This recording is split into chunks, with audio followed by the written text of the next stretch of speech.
Hey y'all, I'm back again. If y'all have been watching, I'm doing the series over reading the book of Ephesians, and right now we're on part 3. So, if y'all have been reading or watching, we're in chapter 5, yeah. So I'm gonna get into the reading, and I'm pretty much gonna talk about all of it. This is chapter 5, verse 1. Therefore, be imitators of God as dearly loved children, and walk in love as Christ also loved us and gave himself for us, a sacrificial and fragrant offering to God. But sexual immorality and any impurity or greed should not be even heard of among you, as is proper for saints. Obscene and foolish talking or crude joking are not suitable, but rather giving thanks. For know and recognize this: every sexually immoral or impure or greedy person who is an idolater does not have an inheritance in the kingdom of Christ and of God. Let no one deceive you with empty arguments, for God's wrath is coming on the disobedient. Because of these things, therefore, do not become their partners. For you were once darkness, but now you are light in the Lord. Walk as children of light, for the fruit of the light consists of all goodness, righteousness, and truth, testing what is pleasing to the Lord. Don't participate in the fruitless works of darkness, but instead expose them, for it is shameful even to mention what is done by them in secret. Everything exposed by the light is made visible, for what makes everything visible is light. Therefore it is said, get up, sleeper, and rise up from the dead, and Christ will shine on you. So from that first part of the passage, already it says in the first verse, therefore be imitators of God as dearly loved children, and walk in love as Christ also loved us and gave himself for us, a sacrificial and fragrant offering to God. See, already from that, it tells us to be imitators of God. I've talked about this in my Bible study about Jesus, and pretty much, of course, we can't be exactly like Jesus. Jesus was the only perfect human being to ever exist. We know that. But we can still try to be like him. That's what the fruit of the Spirit is. He had every single fruit of the Spirit down to a single, I don't even know how to explain it. He's had it perfectly.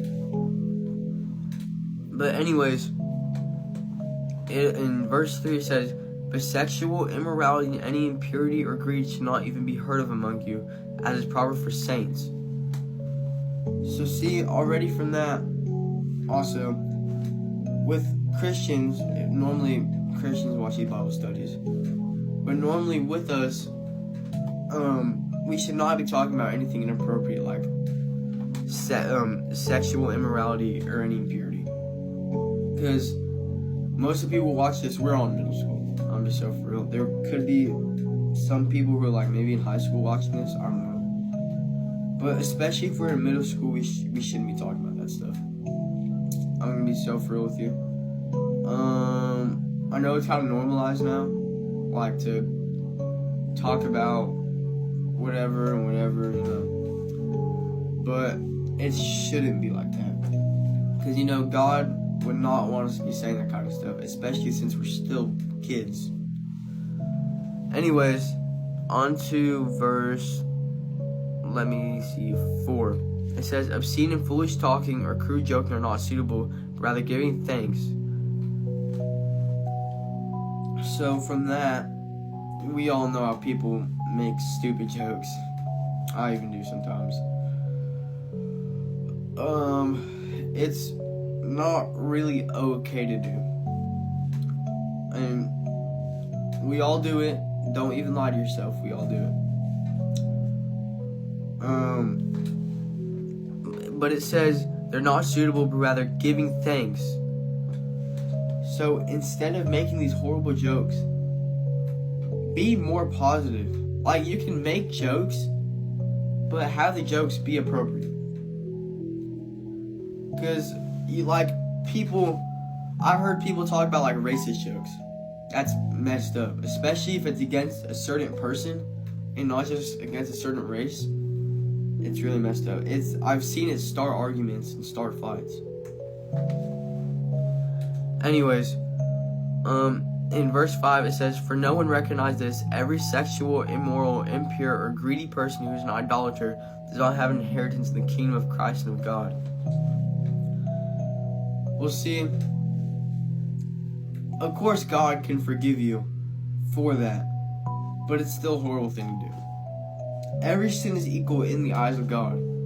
So it doesn't matter if you murder, if you lie, if you steal, if you cheat, if you do any of that, if you blaspheme God, it's all equal in His eyes. So, let's say you make an inappropriate joke. That's equal to killing somebody. So in the eyes of God, you still technically kill somebody. It's all equal. It's not saying you actually killed somebody, but you'll have the same punishment as killing somebody.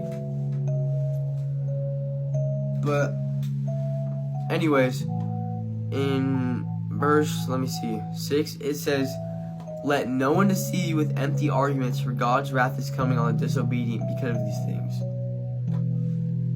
Let no one deceive you on empty arguments. That pretty much means let no one try to tempt you into stuff that'll bring you into darkness, into sin.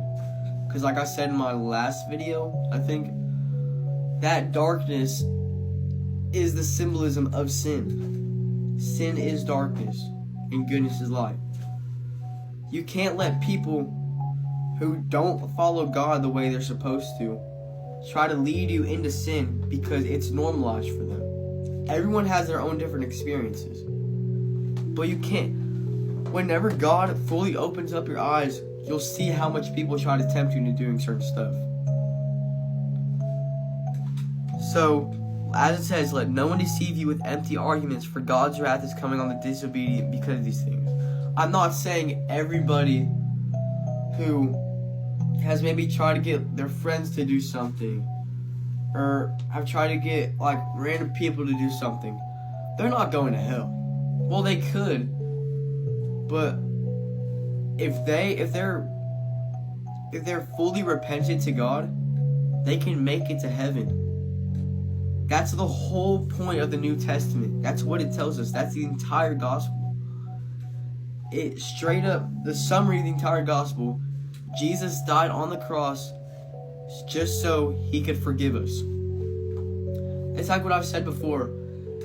It's like whenever you go into heaven, like when you die, you're not fully going to go into heaven. Like you're going to sit at the judgment of God. We'll call God the judge. And before Jesus came down to save us, it was originally, it would be on God's opinion on whether or not you're whatever, or if you're guilty. Normally, pretty much everybody was guilty.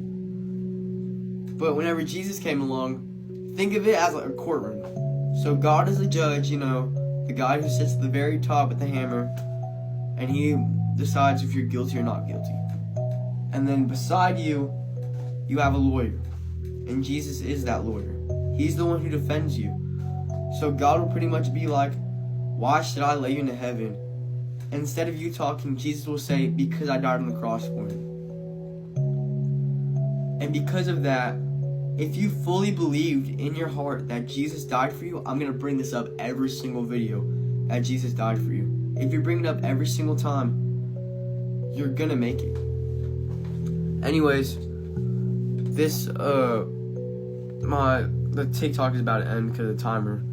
But anyways, in verse 7, I'm just going to read the rest of it. "Therefore, do not become their partners, for you were once darkness, but now you are light in the Lord. Walk as children of light, for the fruit of the light consists of all goodness, righteousness, and truth, testing what is pleasing to the Lord."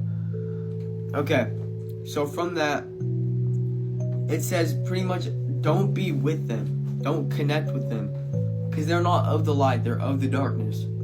So if you connect with them, you're just going to go back into the darkness.